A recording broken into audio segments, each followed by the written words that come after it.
Live from Washington, D.C., this is Balance of Power with Joe Mathieu. Day 37 and more planes are delayed. Welcome to the Thursday edition as the FAA prepares to cut 10% of flight capacity at airports around the country as the government shutdown enters uncharted territory. I'm Joe Mathieu in Washington alongside Tyler Kendall, who's in for Kaylee Lyons. Thanks for being with us here on the Thursday edition.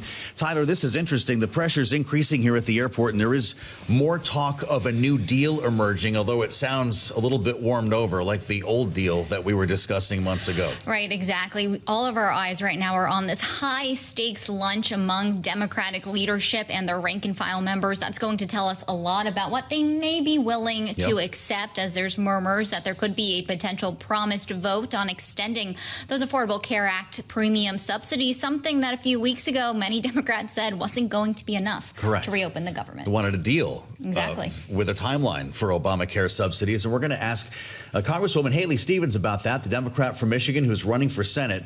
If she wins that race, she'll be making decisions like this, and we'll get her view on this all the while. Did you see what happened in the Oval Office a little while ago? There was an important announcement that we're covering today on Bloomberg. It's moving stocks, actually. GLP-1 drugs, think Ozempic, Wegovy, Zepbound, to be sold for drastic decreases in price, $150 a month instead of more than $1,000 a month. But the event was interrupted when one of the stakeholders in the Oval Office collapsed. Right. I think we're still waiting on exact confirmation on what happened, but the feed was pulled before we were expecting President Trump to take additional questions. So we will be looking out for that. We know that today is a day that he's trying to push forward Republican priorities when it comes to affordability as we look at this very announcement on drug pricing. Of course, also making headlines because it comes in exchange for a tariff reprieve, Joe, which goes, of course, to the broader economic agenda. We'll talk to Haley Stevens about that as well. Tariffs are a big reality in the state of Michigan for obvious reasons. If you're in the auto sector, nothing hits closer to home. Right, exactly. And it's all something that the markets are watching, which is why we're going to check in right now with Charlie Pellet in World Headquarters in New York for a look at the Thursday trade. Hey, Charlie. Well, hello there, Tyler Kendall. I thank you. We have got the Dow, the S&P, NASDAQ, a lot of red on the screens right now on this Thursday. Volatility certainly lashing Wall Street, with the S&P currently down by 63 points. Now it's 67.33. A drop right now of about 0.9%. Dow Industrials down 414 points on the Dow, a decline of 0.9%. The NASDAQ Composite Index down 342 now, a drop there of 1.5%. The 10-year 4.08%, with the 2-year currently yielding 3.56%. Gold little changed, up 0.1%, $39.85 the ounce. West Texas Intermediate crude 59.33 a barrel, down 0.5%. And Bitcoin, $101,000 now. We've got Bitcoin down by 1.9%. You heard the announcement right here on Bloomberg. Eli Lilly and Novo Nordisk securing deals with the Trump administration to slash prices for their blockbuster weight loss drugs. Right now, we've got Lilly up 0.4%. Novo Nordisk shares, they are down by 3.1%. Qualcomm lower after earnings. Qualcomm down now by 3.7%. Balance of Power continues now. Back we go to Washington, and once again, your hosts, Tyler Kendall and Joe Mathieu. All right, Charlie Pellet, thanks so much. As Charlie mentioned, I'm Tyler Kendall here alongside Joe Mathieu in Washington, and we are watching closely Capitol Hill as the government shutdown continues. And Americans are starting to feel the impacts. In fact, yesterday, the administration announced that the U.S. will cut flight capacity by 10% at 40 high-volume airports across the country. It's all in a bid to try to relieve the pressure on air traffic controllers amid the shutdown as they go without pay. We heard from the Transportation Secretary Sean Duffy yesterday announcing the new policy. I anticipate there will be additional disruptions. There will be frustration. We are working with the airlines. They're going to work with passengers. But in the end, our sole role is to make sure that we keep this airspace as safe as possible. There is going to be a 10% reduction in capacity at 40 of our locations. 40 of our locations, high volume areas, as he called them. And CBS News is actually talking about which airports are on the list. Tyler, we're still waiting for this to be made official, right? They're talking about some of the nation's busiest airports, though. Think Atlanta, Dallas, New York City, Los Angeles. These aren't rural airports we're discussing, and the airlines are a little bit concerned about this plan. So I wonder if we're going to have to wait because they're not ready to cut capacity in all these places. Right, exactly. Especially when you think about how we are about to head into one of the busiest travel seasons. We are approaching Thanksgiving. Now, think about a lot of the lawmakers that are still out of town, still out of session on the House side, maybe having to come back into Washington. We'll see if that might fuel any of the pressure to help get the government back reopened. There was no picnic getting back to Washington from New York this week. We were living the story, waiting for hours to get from LaGuardia to DCA, and this is the reality for anybody who dares to get on a flight right now. I'll add the fact that a lot of Amtrak trains, at least in the so-called Amtrak corridor here in the Northeast, are completely sold out. So the spillover is actually happening, and maybe this is good news for the trains. But Detroit, says producer James, apparently on the list, which is going to hit close to home for Haley Stevens. Imagine the life of a lawmaker. You're on a plane every week going back and forth to commute to work, and the Congresswoman is with us now, the Democrat from Michigan who's running for U.S. Senate, could be faced with voting again on all of this stuff, and she's with us now live from Capitol Hill. Congresswoman, I'm not sure the last time you were on a plane, but I wonder if this is what brings this shutdown to an end. You tell us. How are you seeing it? I'll tell you what's going to bring the shutdown to an end, Joe. It is a vote on extending the ACA tax subsidies. We are in a crisis already. People are losing their health care coverage. These are real headlines in Michigan in the middle of an affordability, cost of living crisis. And the president has been nowhere to be found. He finally came up for air just the other day after the elections, citing and recognizing that this shutdown was finally causing problems. But the problem began when colleagues decided not to negotiate and to compromise. And of course, no one likes a shutdown. We also cannot continue to see people lose their health care coverage. It is way too serious, particularly with other prices, like at the grocery store, soaring to astronomical levels.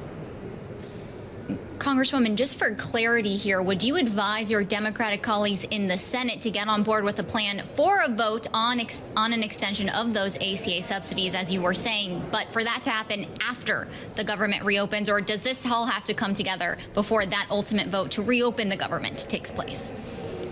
I want to see that vote take place.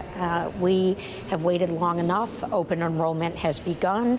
Headlines in Michigan right now are talking about how people are going to be losing their coverage, how our insurers cannot be saddled right now with these cost realities, and people are logging in to sign up for open enrollment, and it's a 145% increase. We're also going to have to do some work to go back and address what has taken place for this first week during open enrollment. So that's why I feel very strongly about a vote on the ACA subsidies. And frankly, it's a reminder about who's addressing these cost issues. I've got a bill to lower the cost of food. It's called No Tariffs on Groceries Act, because I know that we've got $1.3 trillion of credit card debt in our country. People are putting that grocery bill on a credit card and paying it off on interest.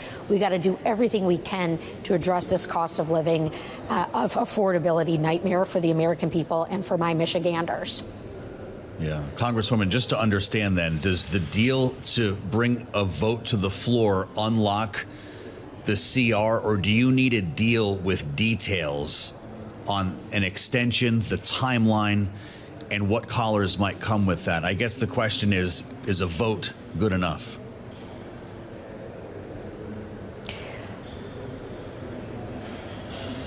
Well, I'm always optimistic in terms of what we need to do for the American people, for the people of Michigan.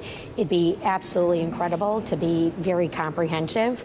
The bigger we can go in terms of keeping people covered at an affordable rate, the better. And Look, folks have been negotiating. We have been waiting for a long time, and certainly this wasn't a surprise in this moment that this was going to come to a head. And so if we see a vote come down, that's a step in the positive direction to keeping people covered and on their health care. Got it. Is there any talk on how long this extension would be? I was on Capitol Hill yesterday. I heard it seems like there seems to be a plan coalescing around 2 years. Is there a certain point in time that you are looking for specifically that would make that deal sweet enough to get on board with the broader plan?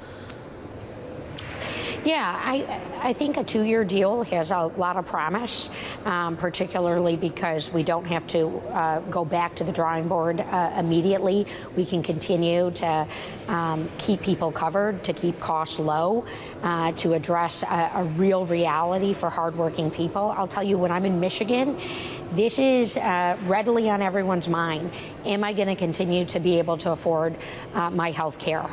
At the beginning of this year, when we had Elon Musk prancing around with a chainsaw, folks were asking me if they were going to be able to keep their benefits. I had a fully paralyzed veteran reach out to me through a mutual friend asking me if he was going to keep his VA benefits. So, look, we should stay optimistic. Maybe that's the Michigan way, but this has been a tough moment, and this has been unnecessary for the president to be missing in action during this painful period for the American people. Health care is life for people. This is very necessary for us to address the costs and to increase access. Your former Speaker of the House, Nancy Pelosi, has announced her intention to retire, Congresswoman. I'm guessing that didn't come as a surprise to you, as it didn't come as a surprise to many, but it's starting a conversation about not only the legacy of Nancy Pelosi, but the stylings of Hakeem Jeffries. And I'm wondering if you see a different approach in your Democratic leader now in the House and how that might help to bring this shutdown to a close. Well, during my 4 terms in Congress so far, I will tell you I have been very pleased to work alongside Democratic leadership to bring forward the voice of Michigan's economy, Michigan's manufacturers, our manufacturing workforce. Speaker Pelosi will certainly remember me writing her a letter a week encouraging us to pass the CHIPS and Science Act. I'd send her messages along those lines because I knew how important these addressing the supply chain disruptions for our manufacturing economy in Michigan were. And to see that get done was a thing of beauty. And it's the same type of relationship that I maintain with our current Democratic leadership, that I bring the voice and the need of Michiganders forward and what is going to strengthen and grow our economy. And I'll tell you right now, that is not something that we are getting from the Trump administration and their erratic shoot-by-the-hip tariffs. We have parts of Michigan that have some of the fastest growing unemployment in the union. I lost 450 jobs in my district just the other week that were manufacturing focused, that were innovation focused. It's not acceptable. We're losing investment. So we need proven industrial policy, and that's what I'm going to work on every chance I can get to deliver for the people of Michigan and our incredible best-in-class workforce. All right. Congresswoman Haley Stevens, a Democrat representing Michigan's 11th district. Thanks so much for joining us here on Bloomberg Television and Radio. And to extend the conversation, we're now going to bring in our political panel today. Lisa Camooso-Miller, Senior Vice President at ROKK Solutions and former RNC spokesperson and Republican strategist, joined alongside Christina Greer, Associate Chair, Department of Political Science at Fordham University. Thanks both for being here. Lisa, I want to start with you because that was a pretty striking conversation when it came to the Congresswoman appearing to indicate here that maybe a promise of a vote down the line once the government reopens could be enough. But we know that the trust has been broken on really both sides of the aisle. I'm wondering what you're watching for here when it comes to Republicans' promise on a potential vote down the line. Is that really going to be enough to push this over the finish line? It's so hard to say, Taylor. I mean, I think the one thing that I am really confident and glad for is that Senator Thune is at the front of all of this, that he is a fair arbiter. He is a honest broker. He is a good member of the Senate, and he is a leader that his conference will follow. And so if that ends up being the way that this deal gets done, I would absolutely caution to say that it is a confident way for Democrats to enter into the discussion, because I know that the senator himself is a fair and good word as it relates to how the negotiations go down. I also know that many, many other U.S. senators, I mean, I know Susan Collins, there's a variety of others that are really involved behind the scenes, that are really doing everything they can to get the government back on track and these negotiations in a place where both sides can feel like they can save face, because that's really what this is going to come down to. Neither one of these parties are going to walk into this conversation feeling like they're going to have egg on their face when this is over, because neither one of them feels as if they are doing the wrong thing, and therefore they're not going to take the loss. They're going to feel as if they have done enough to save face and feel good for their conference and for their states. Christina, it's good to have you back. I'm wondering your thoughts on what we just heard, because to Tyler's point, I thought that Haley Stevens' tone was striking in that she sounded a bit downbeat, to be honest, for somebody who brings a lot of high energy to conversations that we typically have. And she really had to think there for a moment about the prospect of accepting a vote as opposed to a deal. But I thought the answer was yes. Is this a movement for the Democratic Party in the House? Right. I mean, I think I'm just confused as to how trust has been broken on both sides of the aisle. I mean, Democrats have been very clear. The reason why they're not going to the table is because they don't want millions upon millions of Americans to lose their health care. That's something that Republicans have been very clear that they want Obamacare done. They have not presented Democrats with a strategy.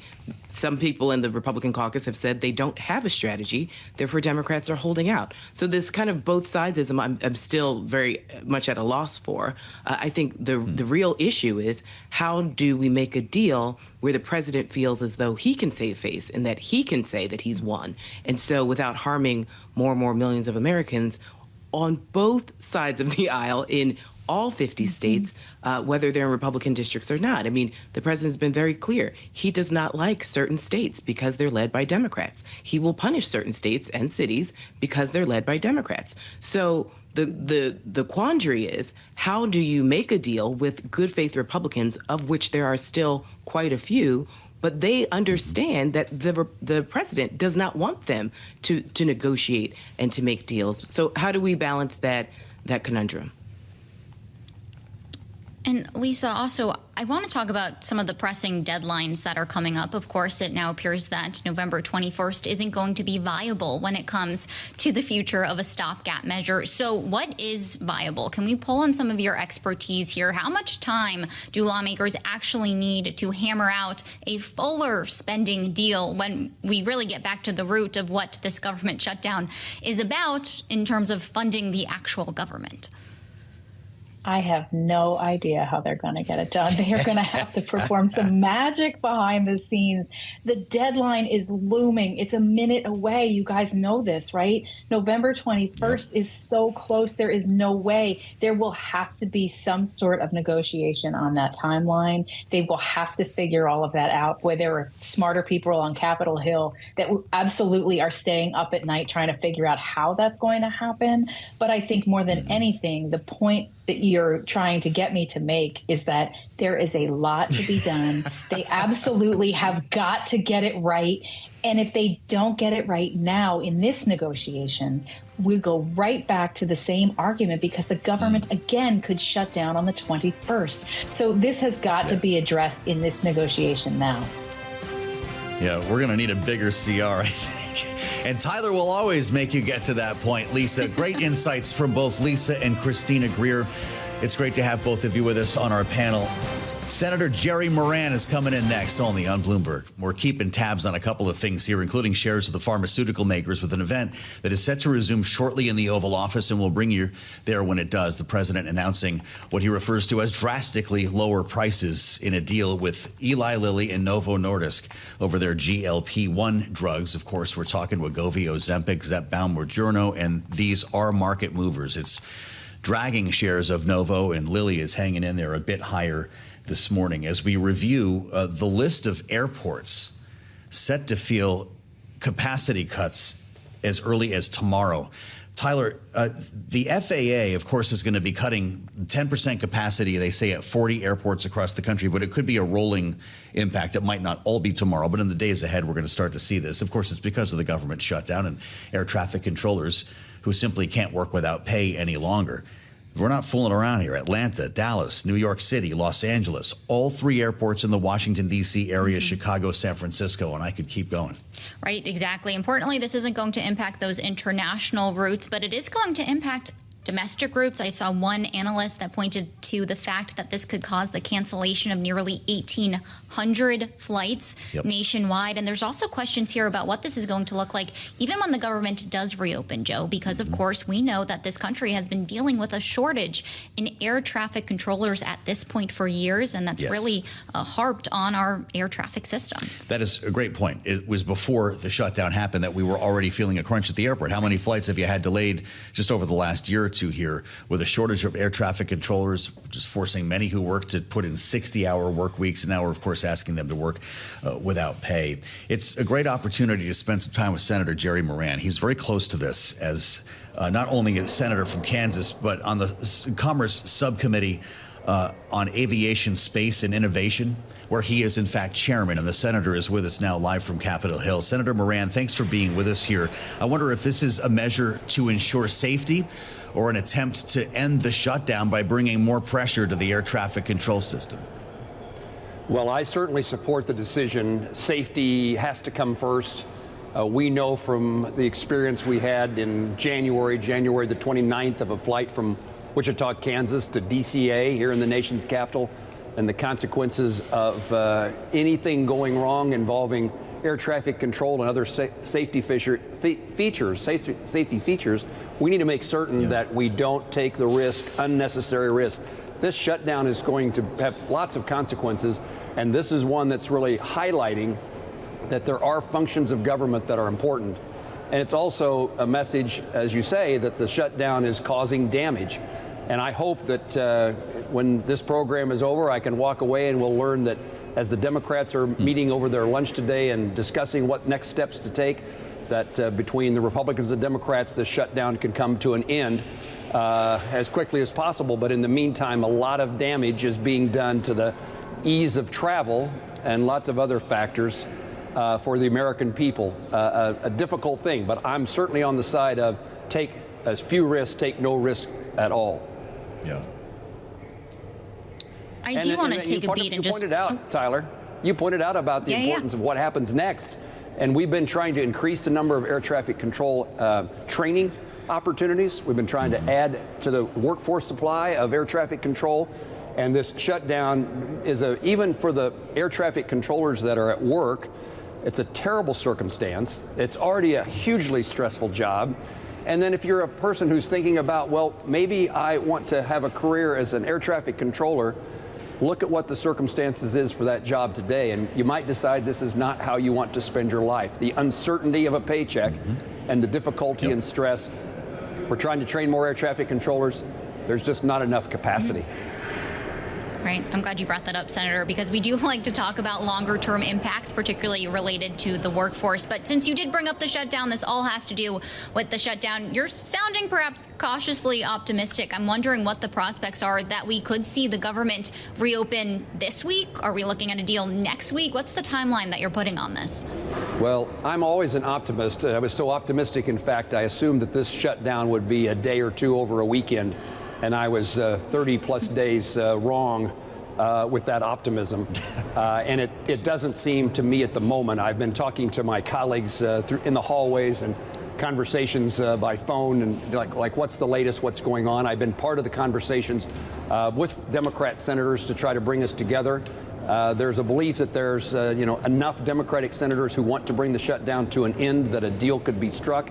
But I think they are being certainly pressured by their colleagues that don't want this to end without what they would call a Democratic victory, that there's a lot of uncertainty as to whether that deal will come together. I'm hoping, there was some expectation it would be this weekend, and the Senate is planning on being in session in case that's the outcome. But I think all eyes and ears are on the Democratic caucus about what their next steps might be. And I hope that there is a position that comes from that is, let's open up government in the difficulties, the immediate difficulties that we're going to experience, repair the longer-term damage working together, and then take up other issues that both Republicans and Democrats are interested in dealing with.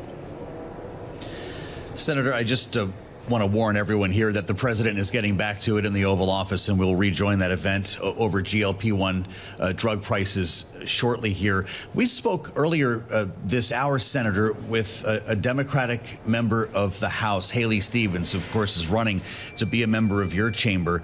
We heard a strikingly different tone, or at least approach, when we asked her about this idea of opening the government based on the promise of a vote on extending Obamacare subsidies, as opposed to opening the government with a deal to extend Obamacare subsidies. Are your Democratic colleagues starting to move on that line? I think there is still a sufficient number of Democratic colleagues who are interested in working together. There's enough level of trust between the Republican senators and the Democratic senators who are talking about a deal that they would put some faith in a commitment to deal with issues into the future. But that probably is not the dominant view. Again, I'm not in that room listening to those conversations, but my best guess is there's a lot of effort to make sure that, my guess is that the Democrats, with the outcome of the election on Tuesday, maybe don't feel like this circumstance of a shutdown is damaging them. I just think whatever the politics are about a shutdown, I've never seen anybody come out well or ahead. I don't think there's a political advantage to being opposed to the shutdown or being, supporting the shutdown. I've never seen anybody get a pat on the back for the outcome of when things shut down. I've had constituents over the years who have told me, shut her down, it doesn't matter. But it's not too many days later in which they're asking for your help and trying to solve a problem that they've encountered because the government is shut down. So just good government says, put this place to work, solve the problems that the shutdown has created, and let's find a method by which we can trust each other and work together to solve other problems that we each bring to the United States Senate and to Congress on behalf of our constituents and the American people. Trust, of course, a huge part of it. You mentioned Tuesday's elections. We did want to point out, of course, we know that a centerpiece of that was affordability. President Trump, as Joe had mentioned, is speaking in the Oval Office. He's now joined by the Eli Lilly CEO, David Ricks. He's speaking. We're still monitoring these headlines as we got this news that there was going to be this tariff deal in exchange for more favored pricing when it comes to weight loss drugs. We'll bring you those updates as we get them. But, Senator, just to continue here on the shutdown, there was reporting today out of Politico that a potential sweetener coming from Republicans could be rehiring federal workers that were fired in these mass layoffs that we saw now 37 days ago almost when it comes to the government shutdown. Is that something that's being spoken about as a viable option, whether or not that is part of a deal before or part of a promise after the government reopens? Are there any talks that you're hearing about rehiring federal workers back into the workforce? Well, I too saw that article. It has not been any part of any conversations that I've had or been involved in with Republican and Democratic senators who are trying to put this package together. But I can certainly see that being something that the leadership of the Senate would offer, would suggest, would want to be a talking point. Again, we know the circumstances we face. We need a federal workforce in place to do their jobs, and we need the help of all federal employees as we try to recover. And again, the federal workforce is important, and what a damning circumstance it is if you're not getting paid. And I think about that with my own staff and young people who are here trying to have a government experience in government and politics, and they're seeing us in a position in which the shutdown is doing real damage, and they experience themselves personally. So open up government. Let's work together to solve the country's problems. And in the meantime, let's get air traffic control in the place it needs to be. I mean, major reforms are underway trying to improve the air traffic control system and bring aviation safety to a higher plane. New technologies. and our subcommittee is examining those things. But while the shutdown is taking place, I'm not quite certain that all the focus that should be being made on those issues, moving us forward in greater airport and airline safety, that they certainly at a minimum, the shutdown is a distraction toward a really important goal. That needs to be accomplished quickly. Well, we appreciate the conversation, Senator. We've only got about a minute left. Are you going to be able to fly out tonight? What's your own transit challenge in this shutdown? Well, I mean, it is a point that many members of Congress, I'm one of them, who I never moved to Washington, D.C. I'm on an airplane utilizing the skies every week. And I don't mean to make any of this like personal. There's lots of other people in more difficult circumstances than me. We want everybody to have the opportunity to keep those reservations. One of the airlines we talked to, one of the major airlines, told us this is 100,000 passengers who have reservations that will be affected by this 10% reduction in flights. And certainly DCA, where many of us fly, is probably at the forefront of that issue.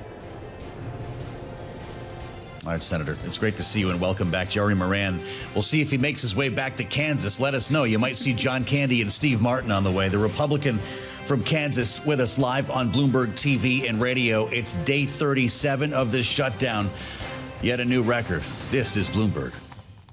Listening live to the event in the Oval Office here. This is the CEO of Eli Lilly. Again, David Ricks speaking as part of a Q&A with reporters. And we've been watching shares of Eli Lilly turn negative now. Was up on the day earlier in the session, but now down, not dramatically, just about 0.25%, still above $923. And having seen a pretty significant uptick over the past 5 sessions. Novo Nordisk is a very different matter here. And these are the two companies involved in this deal that the president is announcing to dramatically lower the price of GLP-1 drugs. Novo is down now by just about 3.5% and continuing a downtrend that frankly started at the beginning of the year. So we'll keep tabs on both of these as we welcome Congressman Sam Graves to our conversation. We've been looking forward to it. The Republican representing Missouri's 6th district and importantly chair of the House Transportation and Infrastructure Committee. The last time we spoke with Chairman Graves, I believe he was on a runway trying to get somewhere, and we ended up on the telephone together. Mr. Chairman, it's great to see you on the eve of the cuts in capacity at the 40 airports that have been identified by the FAA. I'm just wondering your thoughts on what we're about to witness here and what this is going to mean for safety and for airline customers. We're understanding about 100,000 of them could be impacted. Well, as far as safety goes, the sky's safe. Absolutely. They are safe, and air traffic controllers are still doing a great job. They're showing up and they're doing a very, very good job. Are there going to be delays? Absolutely. There's going to be delays. And obviously, by cutting back on the number of flights to these airports, it's going to impact folks. It's going to have an impact on the holiday travel season, and it's just not good. We're seeing a little bit of, obviously, a lot of fatigue, or a little bit more fatigue in air traffic controllers. It's a very stressful job to begin with. And now you throw on top, not getting a paycheck coming around to the second time. It's putting a tremendous amount of stress on those individuals. Mm-hmm. Congressman, is this going to be one of those pressure points that ultimately leads to reopening the government? What is the political calculus at this point when we're expecting thousands of flights to be canceled come tomorrow? Well, I hope it does end it. And there's a real simple way to do that. If we can just get the Senate to vote on a clean CR and pass it. Obviously, they have voted, 14, 15 times. And Senator Schumer continues to refuse to let the government open. If we can just get the government open through the CR, then we can negotiate all of these points that he wants to talk about. And we can stop all of this madness that we're seeing and that the public is having to endure.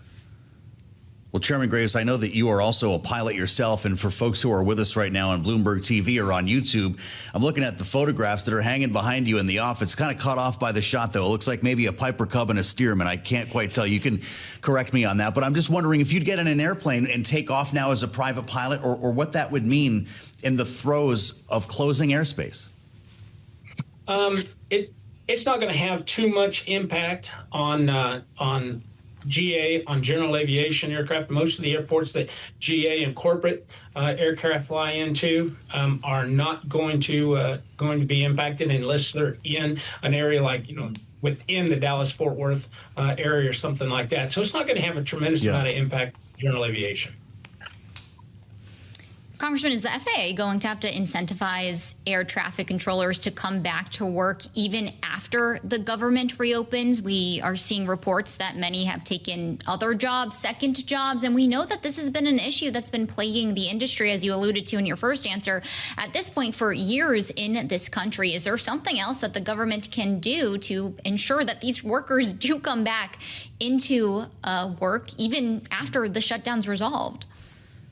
I think they'll come back. I don't think they're going to leave the profession. Look, these are very professional individuals, and they know how important that their job is. And the fact of the matter is they're showing up and doing the work even now. The bigger problem is the shortage of air traffic controllers that we had prior to the shutdown. Yeah. And the good news is, though, is the president and the secretary have both, they're fully engaged in this, and we've seen for the first time in a very long time all the seats filled at the academy. They filled all 2,000 openings at the academy. So we've controllers in the pipeline moving forward, and it's just going to take some time to train them up because we don't want to shortchange or sacrifice any safety whatsoever when it comes to training air traffic controllers. But we've got a lot of good ones coming. I know this is so important, Mr. Chairman. We've got a new generation of air traffic controllers. I guess at some point we'll have a pretty wide bench. Do they need to be paid more? They're essential workers. Should there be language in legislation that requires them to be paid in a shutdown? We've only got about a minute left. Well, the fact of the matter is it should be, and they're the ones that always end up being the pawns in this process, and we see it happen time and time and time again. They are essential workers, and I think they should be paid as essential workers. And again, all we got to do is stop the shutdown and reopen the government, pass the clean CR, and then we can negotiate. It's good to have you back, sir. Sam Graves, we'll let you get to the airport. He's the Republican from Missouri and, importantly, chairman of the House Transportation and Infrastructure Committee. Going to meet you back here with Tyler at 5 p.m. Eastern Time. Maybe we'll have an actual official list of airports by then. The FAA is supposed to make that public today. And maybe we'll have an answer from Democrats who have been huddling behind closed doors on what the future of a shutdown deal looks like. We'll be back, as Joe mentioned, at 5 p.m. Eastern. Stick with us. This is Bloomberg.